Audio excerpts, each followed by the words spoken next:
सुपौल में यौन शोषण की शिकार एक पीड़िता ने सुपौल एसपी से न्याय की गुहार लगाई है।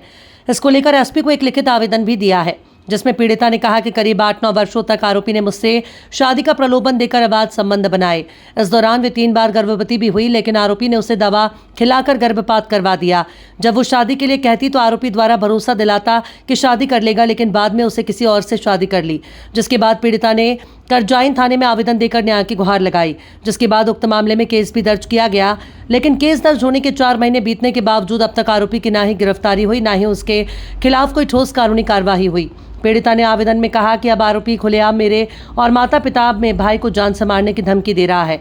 रात में मेरे घर आकर कहता है कि केस वापस ले लो, नहीं तो जान से मार देंगे, और किसी भी समय कुछ भी कर सकता है, जिससे पीड़िता और उसके परिजन दहशत में है।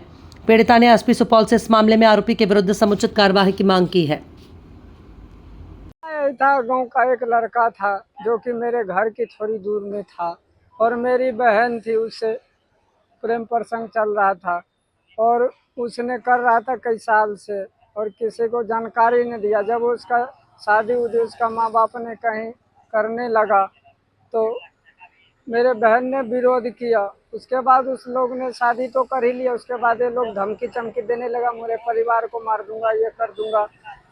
एक तो प्रशासन केस नहीं ले रहा था, और कितने कहने सुनने के बाद केस लिया। 4 महीना हो गया, 4 महीने के बाद अभी तक कोई सुनवाई नहीं किया। एसपी साहब के पास आज से बाद इसके बाद 2 चक्कर हो गया। एसपी साहब ये आश्वासन दे रहा है, चलो हमने केस को देख रहा हूँ, उसके बाद कोई कानून कार्रवाई करेंगे।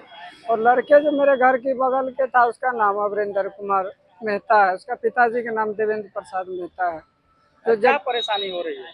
परेशानी यही हो रहा है कि मान लीजिए आज 4 महीना बीत गया, इसके बाद वो कोई सुनवाई नहीं रहा। थाना जाते हैं बार बार, तो थाना कह रहा है जो करेंगे आज करेंगे, सुनेंगे, आज लगे हैं होगा, लेकिन वो लड़के कहीं और से धमकी चमकी दे रहा है। उसका यार दोस्त कहीं से दिलवा रहा है कि मैं जान से मार दूंगा, ये कर दूंगा, केस उठा लो। अब बताओ हम लोग कहाँ जाएंगे? क्या चाहते हैं? हम यही चाहते जो न्याय मिल जाए बस।